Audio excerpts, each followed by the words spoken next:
اینجا استودیوی مرکزی رادیو آزادی است و شما برنامه خبری را تماشا دارید. من شالای گلخواجت در خدمت شما بینندگان عزیز هستم. موضوع برنامه امروز 13 اکتبر چنینند: با گذشت چند سال به ولایت سوغد گاز ازبکستان می آید، اما ساکنان قدرت خریداری آن را دارند. از طرفی کارخانه همون پروبهاش گذرانده تیان. اتحادیه اروپا با قبول تحریم‌های نو علیه بلاروس آماده می‌شود و حکومت آن کشور به استفاده سلاح کشنده در نسبت مردم ناراضی تهدید می‌کند. با این پول آنها تا مردن خانه خریدن نمی‌توانند. از این رو جوانان اعتراض دارند و من با آنها هستم. و مردم نویه واسه میگویند به فرق از ضرر دیدگان سیل خراسان برقرار کردن خانه‌هایشان بعد آفت طبیعی با مشکلی برای آنها دست می‌دهد. خبوی داشتم فروختم با ای بانک خرج گرفتم کرشه را محکم کردم. سه ساکن برناول که جوانزن زوده توجیکستان را در مسکو از حمله مرد نجات داده بودند با کمک مهاجران توجیک به زادگاه خود برگشتند. آخر هفته گذشته شبانگاه یک مرد مسلح با کرد در کوچه به زن حجاب پوش توجیک حمله میکند. با کمک زن سه جوان مرد میشتابند و حمله‌گر را به زمین خوابانده پلیس را دعوت میکنند. نجات بخشان زن در رو به سوی فرودگاه بودند و در این گیرودار از پرواز دیر کرده برای خریدن بلیط نو پول نداشتند. عزت امان رهبر مرکز توجیکان از مهاجران توجیک دعوت نمود که برای این سه جوان مرد کمک رسانند. خب ما باید که برای این جوان یک تشکر بیان میکردیم. برای اینها ما در شبکه‌های اجتماعی یک حساب باز کردیم و در یک چند مدت حدود 57,000 روبل از حساب دوستای ما در این صورت حساب برادرایی که از برناول آمده بودند و به جوانزن تاجیک کمک کردن ریخته شد و اینها تشکر بیان کردند و الان در برناول هستند. ضمناً مرد حمله‌گر را پلیس دستگیر کرده در نسبت او پرونده جنایتی آغاز شده است. ازبکستان طبق یک شرطنامه دیگر باره به توجیکستان گاز می‌دهد و آن هم با نرخ ارزان‌تر. در عهد اسلام کریمов президент پیشین ازبکستان بنابر بلند بودن نرخ از یک طرف و طلب پیش پرداخت قیمت گاز از سوی دیگر باعث شد که توجیکستان واردات آن را قطع کند و ظاهراً با گذشت تقریباً 10 سال شعله گازی همسایه کشور در خانه‌های ساکنان ولایت سوغد از نو فروزان می‌شود. فرزان محمدی با تفصیلات بیشتر. بیشتر از 10 سال است که این قبورهای گاز تقسیم کنی فعال نیستند و مردم مجبور هستند که با برق و یا آتشدانهای بابایی خانه‌هایشان را گرم کنند و حتی خوراک بپزند. ولی مسئولین سامان سوغد گاز تصمیم دارند دوباره به ولایت سوغد گاز را فعال کنند و به مردم آن را با نرخ ارزانتر دسترس نمایند. حالا حدود 15 نفر مهندسان گاز تأمین کنی بیشتر از 400 چاه‌های شخ شده لوله‌های گازگذر در خوجند را طول 3 ماه است که نرم می‌کنند و قبورهای از نمی فرسوده شده را دوباره برقرار می‌سازند. مسئولان این کارخانه میگویند از جانب ازبکستان دوباره گاز به قبورهای گاز تقسیم کنی عظیم در ولایت سوغد آمده است و شروع از ماه نوامبر اول به کارخانه‌های صنعتی بعد به خانه‌های زمینی و بلندآشانه‌های اهالی شهر خوجند که قبورهای گازگذر را فعال نگه داشته‌اند تقسیم می‌گردد. در ماه دکبر کوشش میکنیم که همین سه شهرک بوستان، گلستان و ناحیه بوجان غفور کوشش میکنیم که در ماه دکبر تا سال نو ما بفرگی به گاز تامین کنیم. در حدود ولایت بیش از 800 کیلومتر قبورهای گازگذر و از جمله در خوجند 470 کیلومتر هستند. قبورهای وصل و نصب شده گازی در چاه‌های ولایت سوغد در سالهای 60 اصل گذشته ساخته شدند و مهلت استفاده آن به گفته متخصصان تا 30 سال معین گردیده است. ولی مسئولان سامان سوغد گاز میگویند قبورها حالا نیز قابل استفاده هستند و تنها روی پوش چاه‌ها را که از بی‌نظارتی اسفالت پشت گردیده بودند دوباره باید گشاده کنند. زیاده از 2 میلیون سامانی مصرف می شود، اما این پوره نیست. حالا تقریبا 400-450 هزار سامانی مصرف شده است. احتمال از سرگیری انتقال گاز طبیعی از ازبکستان بیشتر از ساکنان کشور را خوشحال کرد، ولی برخی از آنها نگرانند که حتی در صورت دوباره انتقال شدن گاز طبیعی به منزلشان آنها آماده نیستند از آن استفاده کنند، زیرا نصب دوباره لوله های انتقال گاز فرصت و مبلغ می‌خواهد. به نظر من کفایگی نمی‌کند همون مبلغ از اونجا می‌فرستندگی حساب همین از طرفی کارخانه همون تربه هاش گذرانده تیند. آینده ما مبلغ‌های هر ماهش حرکت کرده از روی همون شوچی میچی که شود اینش میسپردیم. در همین حال مسئولان این نهاد با آن باور هستند که آمدن گاز طبیعی خیلی مشکل خراجاتی اهالی را سبک میکند، زیرا اگر حالا نرخ 1 لیتر گاز مائع بیشتر از 4 سامانی است ولی نرخ گاز آنها از 2 سامانی قیمت نخواهد بود. با تاکید آنها این نرخنامه به تمام مشتریان یعنی کارخانه های صنعتی و تجارتی، نقطه های سوزشواری و نقلیات مسافرکشانی و استفاده اهالی در منزل های استقامتی یک خیله است. در دوره وقتی رهبر دولت ازبکستان اسلام کریم بود ما گاز رو به مقدار 340 تا 360 دلار برای 1000 کوب میگرفتیم. خیلی گران بود. بعدی بگیم تغییراتی کشید در دولت همسایه یعنی که شوکت میرزایی شد ما حالا گاز به مقدار 130 دلاری برای 1000 کوب میگیریم. حالشناسان میگویند احتمال از سرگیری واردات گاز طبیعی از ازبکستان امکان میدهد که در فصل سرما صرفه نیروی برق در کشور کاهش داده شود. در این صورت ضرورت جاری کردن محدودیت در تامین نیروی برق هم تدریجاً از بین می رود. فرزان محمدی، رادیو آزادی، شهر خوجند.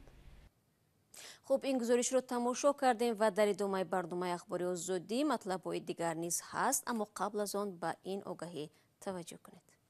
سلام، اگر خط و خبر می‌خواهید ما داریم. نوید بامدادی، سرخط خبرها، اخبار تاجیکستان و جهان، گزارش‌ها و تحلیل‌ها. چی می‌گذرد و چرا؟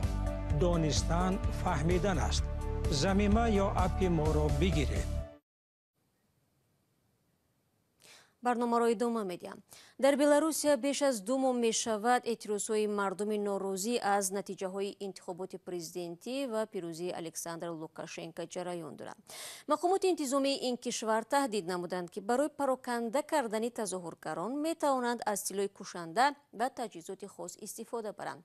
اما با وجود این هشدار در اعتراضهای اخیر افراد بازنشسته نیز به کوچه ها برآمدند. ادامه در گزارش اسکندر خوجا میرزاده. روز 12 اکتبر در چارچوب مخالفت با پیروزی الکساندر لوکاشنکو در انتخابات پرزیدنتی بلاروس، هزارها ساکن شهر مینسک در راهپیمایی بازنشستگان اشتراک کردند.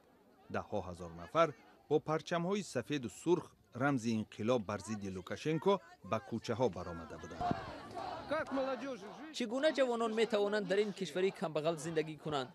وقتی من با طرفداران لوکاشنکو بحث میکنم، من میگویم که من خانه پولی نمیسپارم، ولی جوانان برای کرایه خانه باید 500-600 روبل سپارند که از 155 تا 195 دلار را تشکیل میدهد. با این پول آنها تا مردن خانه خریدن نمیتوانند. از این رو جوانان اعتراض دارند و من با آنها هستم. در انتخابات پرزیدنتی 9 آگوست الکساندر لوکاشنکو پیروز اعلان شد، ولی از آن وقت به این طرف هر هفته 10,000 نفر به گردهمایی‌های اعتراضی می‌برآیند. به قول آنها انتخابات سرشار از تقلب بود. لوکاشنکو که 26 سال این جانب سر قدرت است، کوشش دارد با دریافت کمک مالی روسیه حکومتش را حفظ کند. تقلب در انتخابات، زورآوری و اذیت مردم، همه این اعمال مخالف اخلاق مذهبی پروسلوی نصرانی است. روز یکشنبه 11 اکتبر 713 نفر به خاطر اشتراک در اعتراضهای دسته‌جمعی بازداشت شدند. نیروهای امنیتی با استفاده از آب و کلتک گردهمایی‌ها را پراکنده کردند.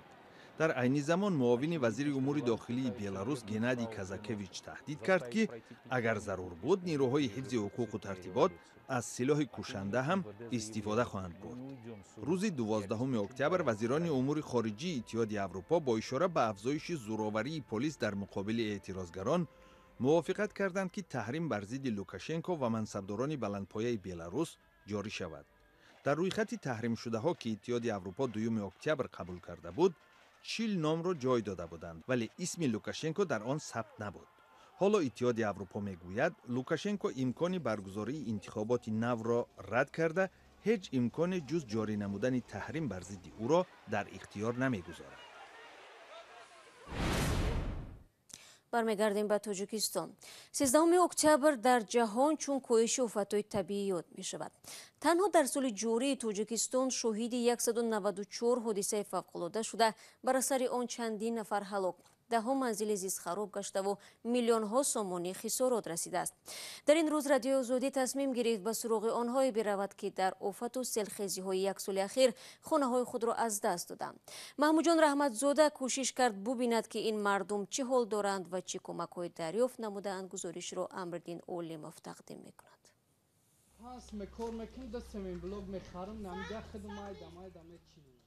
رحمان علی امیرخوجایف بیش از 1 سال شد خیشت بالای خیشت مانده همین کلبه را بنیاد کرده است. فصل سرما نزدیک است اما ساختمان انجام نیافته. ماه ایونی سال 2019 بارانی سخت و آمدنی سیل منزل رحمان علی را خراب کرده بود. مقامات آن وقت وعده داده بودند که برایشان کمک میکنند. یاردم میکردم ما قناعت بخت نیستیم اینجا. واپسیم. نالوگ زمین میتیم. سومی سویتا میگیرد. سومی اویا میگیرد. همه امیرامو داکیمتو خونه داج اینما داکیمتو ما اولی بود کاغی نیستم. اومدن یک 1050 سوم گرفتن با اومد 750 سوم گرفتن برای که پاسپورت خونه یگم یاردم داکیمتو تون سیل داد چی شد؟ همه شبو. اما خیلی با ما کمیته زمین کیونه سال 1964 رفتیم ما را نگاه کردیم. نگاه نیست خب اومدیم همه را اصرار کردیم ولی داکیمتو بود شدگی نیست فهمیدیم. بارانگری های پی همی سال گذشته 300 خانواده دهه گلستان ناحیه واسع را به خانه کرده بود. مقامات گفته بودند که با آسیب دیده ها کمک میکنند. با گذشت بیش از 1 سال هنوز هم ساختمان خانه های برخی از ساکنانی که در پی سیلخیزی منزل های خود را از دست دادند پورا تمام نشده است. آنها از آن شکایت میکنند که برای برقرار کردن خانه های خود کمک ناچیز گرفتند یا اصلا چیزی دریافت نکردند. چند قگوی داشتم فروختم با ای بانک قرض گرفتم کرشه را محکم کردم. منزل زرگل هم از بارش زیاد خراب شده بود. در این مدت خانه‌اش را دوباره بنیاد کرد ولی برای تعمیر داخل خانه زورش نرسید. زرگل میگوید مقامات به قدر امکان برایش کمک کردند. یک بار دوباره دادن من 1,500 تمام می یا 10-12 فنر گیپسا کردن دادن من یا 15 قبچه شپکلیوفکا دادن رای کشقه تمام. با فرق از برخی منطقه های دیگر حکومت به قضیه سیل زده های خراسان که برای جلب توجه مقامات به مشکل خود اعتراض کردند رسیدگی بی سابقه نشان داد. مقامات گفتند که ماه سپتامبر پورا 67 منزل را به ساکنان از سیل ضرر دیده سپاریدند. برای ساکنان یک پایگاه برگدهی و بنگاه طبی هم ساختند. سال جاری در تاجیکستان 194 حادثه فوق‌العاده به عمل آمده 10 منزل زیست خراب شده است. در پی این حادثه ها 8 نفر هلاک شده است. آفت‌های طبیعی تنها در 6 ماه امسال بیش از 50 میلیون سومانی ضرر آوردند. از روی معلومات رسمی دولت به هر یک خانواده ضرر دیده از 600 تا 1,500 سومانی مبلغ داده است. اما تا حال مبلغ عمومی از جمله کمک‌های وارد شده تشکیلات‌های بین‌المللی و شخصانی علاهیده نشر نشده است. و وزارت دفاع تاجیکستان میگوید 75% نقشه دعوت تیرمایی جوانان به صف ارتش اجرا شده است. موسم دعوت نوبتی سربازان 1 اکتبر شروع گردیده بود. هنوز در روز نخستین ولایت مختار کوهستانی بدخشان، اسفراون نورک، شهرستان رشت، سنگورو تاجیک‌آباد از اجرای پوره نقشه خبر دادند. در وزارت دفاع میگویند که نقشه دعوت اساساً از حساب اختیاریان پر می شود. 15 دقیقه که در اختیار داشتیم به پایان میرسد. بینندگان عزیز، اخباری از این بیشتر را در سامانه رادیو آزادی زیر نشانی www.azadi.org بخونید و چون همیشه نوارهای روز در صفحه آزادی ویدیو در یوتیوب گذاشته می شود. یادتان نرود فردا صبح بر وقت همه شما را در نوید بامدادی با خبرهای تازه منتظر خواهم بود. تا فردا، خدا نگهدار.